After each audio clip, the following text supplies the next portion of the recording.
Hi guys! Magandang gabi! Welcome back po dito sa Gandara Asoya Channel for Showbiz Update. Andito na naman nga po akong muli nagbabalik.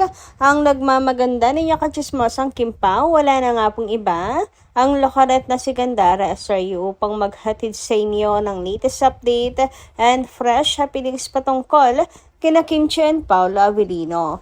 And para nga po sa gabing ito, ang tatalakayin natin at pag-uusapan ay may kinalaman nga po dito sa surprise ni Chinita Princess para sa kanyang Habibi. Hoy, Habibi! Sa kanya pong Jowa Bells na si Paolo Avellino, mga kakimpaw. Pero bago pa lahat ng yan, sa mga hindi pa po nakaka-subscribe sa ating channel, maaari lamang napindutin po ninyo ang subscribe button at notification bell na nariyan sa baba upang kayo po ay maging updated at ma-notify tuwing may bago po tayong chika at balita hinggil sa Kimpao. Basta mga balita na may kinalaman, kina Kim Chiu and Paolo Avellino, sagot na nga po natin yan. And guys, din po pala natin magpasalamat sa ating subscribers na araw-araw nakatutok po sa ating mga daily updates. And bilang pasasalamat, narito nga't babasahin ko ang komento ni Ma'am Aisa Abo Salambat. Shoutout po sa inyo at magandarang gabi. Sabi niya rito, ewan ko ba Ma'am Gandara? Sa mga bashers ni Kimi na yan. Kahit ano pa paliwanag mo dyan, hindi yan sila mapapagod. Tahol ng tahol sa kakabash kay Kimi. At saka akala mo naman, napaka-perfect na ng idol nila. Yung palagi na lang nilang sinasabi na mala Barbie daw, idol nila, kasi walang halong retoke. Kasi Ma'am Gandara, kapag ka nag-post sila ng larawan ng idol nila, dami kong nakikita na parinig sa fans ni Kim. Maganda daw idol nila. Hindi daw tulad ni Kim. At saka yung sabi ng boteke, si Kim, fans daw siya ni Kim dati sa PBB. Pero nung nagparetoke daw, or may iniba si Kim sa katawan niya, ayaw na niya kay Kim. Ayan, comment po ni Ma'am Aisa Abo Salambat. So, linawin lang natin ang sinasabi nilang retoke kay Kim. Wala na ba silang ibang masabi? Ibang maibato kay Chinita Princess? Kasi sa totoo lang, napakalaking fake news. 'Di ba? Kung meron mang ginalaw si Kim sa ilong niya, pinagamot niya yon dahil nga na-aksidente siya before, mga kakimpaw. Pero hindi siya nagparetoke. Kalokohan po yun. And kung nakikita niyo naman kung paano po kuskusin ni Kim yung ilong niya. Meron ako nakapanood behind the scene, mga kakimpaw, sa Showtime, na kinuskus ni Kim, parang ano po yung ilong niya at may sipon siya. Kinuskus niya talaga ilong niya na halos na maglampirat na, mga kakimpaw. Pero okay pa din, kasi kung retokada si Kim, tatabingi agad yun. O kaya ay hindi po agad babalik ka. Ganun po yun eh. Pero hindi po retokada si Kim. Okay, kaya pabayaan nyo na sila magparinig ng magparinig. Alam nyo kasi yung mga mahilig magparinig, sila actually yung mga inggit, sila actually yung hindi kontento. Parang may kulang pa sa kanila, mga kakimpaw. Kasi kung contented sila, wala na silang pake sa iba. Mga kakipi, yun lang naman po yun. Basta ang importante si Kim, napapaligiran po ng mga taong nagmamahal sa kanila at hindi na kinakailangan pang magpapansin. Kasi hindi po kailanman mauuhaw si Kim sa atensyon at pagmamahal. Ayun, nakuha ko rin yung tamang word. Yung mahiling magparinig na yan, sila yung mga kulang sa atensyon. Uhaw na uhaw sa atensyon.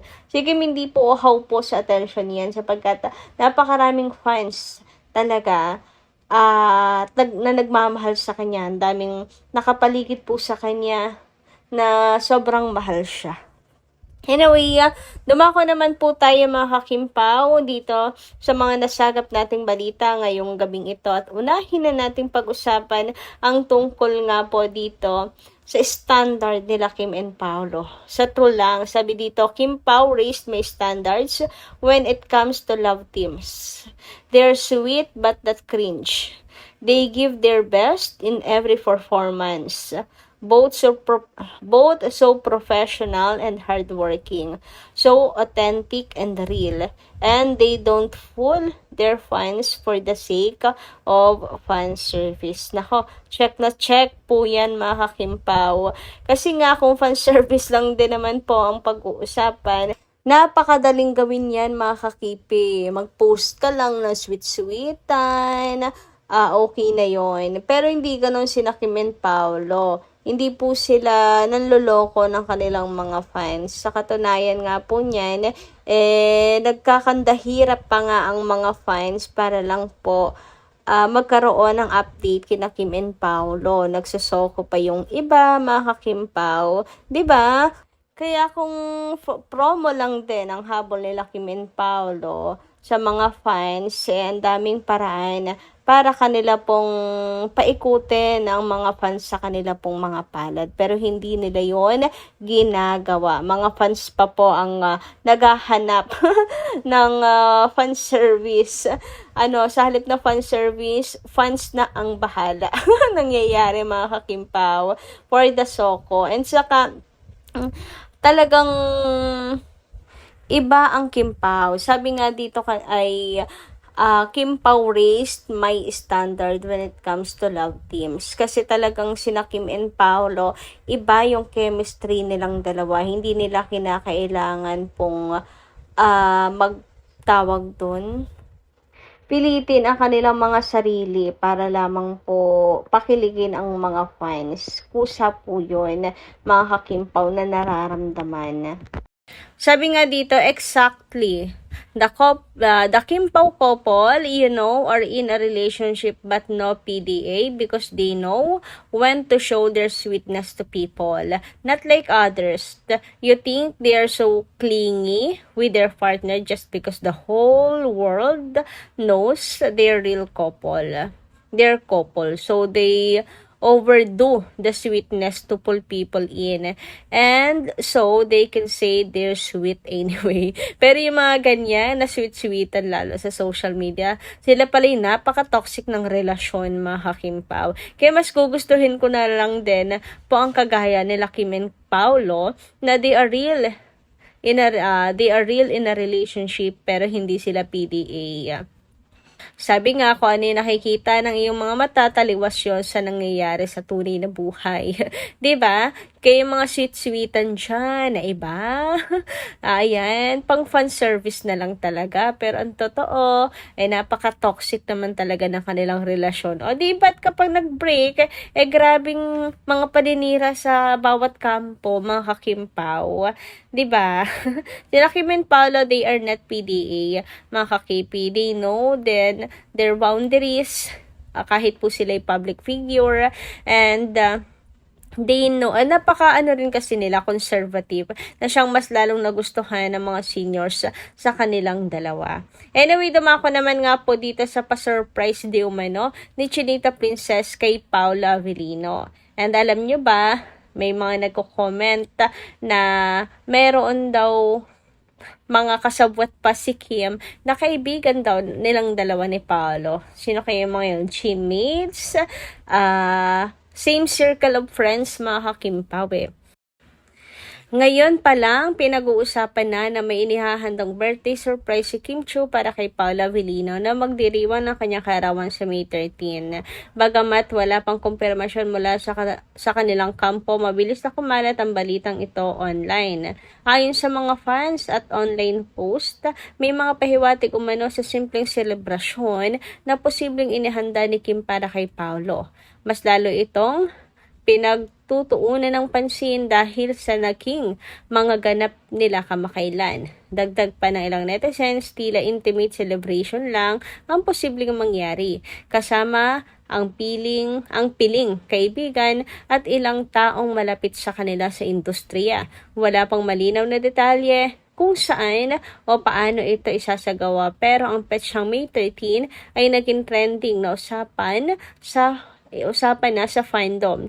Samantala, nananatiling tahimik ang kampo ni Kim at Paolo tungkol dito. Lalo pa at kilala si Paolo na hindi mahilig sa mga magarbong party o handaan. Kaya tiyak na simple Ngunit memorable ang gagawin ni Kim para sa aktor. Sa gitna ng mga usap-usapan, mas lalong lumalakas ang kilig ng mga supporters na mas kilala bilang Kim Pao fans. Dahil sa excitement sa posibleng ayuda at ganap na inaabangan nila para sa special day ni Paolo. Marami ang nag-aabang ng updates at clips kung sakaling may selebrasyon nga. Habang papalapit ang May 13, patuloy ang excitement online at mas lalo pang nagiging active ang fans sa paghihintay kung ano ang tunay na mangyayari sa sinasabing birthday surprise na ito. Grabehan talaga yung excitement po ng mga fans sa May 13. 2 araw na nga lang mga ka-KP and nag-aabang din at syempre ang pinakainaabangan din ng mga fans. Wala man pong mga pictures or ayuda na ibigay agad-agad mga ka-KP. Kasi nga, knowing Pao, sobrang low-key lang po talaga niya. Ang birthday greetings ni Chinita Princess na ipopost online. Baka may babe na sa dulo. Huy! Hindi. Pero, ayun nga, tulad ng birthday ni Kim, na inaabangan po ang birthday greetings ni Papi, Paolo. Ngayon naman, ang birthday greetings ni Chinita Princess para kay Pao. Na for sure, mahaba-haba mga kakimpaw na mensahe. And sana nga daw po, kung suswertehin ang mga Kimpaw fans, maglapag si Chinita Princess ng mga ayuda at kaganapan sa birthday surprise nito. Samantala, sabi naman dito ni Madam Kitty Bell, simple lang ang sagot dyan. Kung gaano kalaki ang binabayaran na tax ni Kimi, ibig sabihin malaki ang kinita. Marami pang asin na kakainin idol nyo. Huwag magmayabang. Papaluin kayo ni Lord. Sa true, di ba? Grabe, ang laki rin po talaga ng net worth ni Chinita Princess. Ikaw pa namang hindi nawawalan. At sobrang sikat talaga mga kakimpaw ay hindi po nakapagtataka. Sabi naman ni Ma'am Edna Rubio, bashers ng Kimpaw always bashers yan. Gawa ng fake news. Kahit ano pang i-bash nyo sa Kimpaw, tawanan na lang kayo. Kimpaw sikat. Kimpaw hanggang abroad. Negatron, yung mga bashers na yan.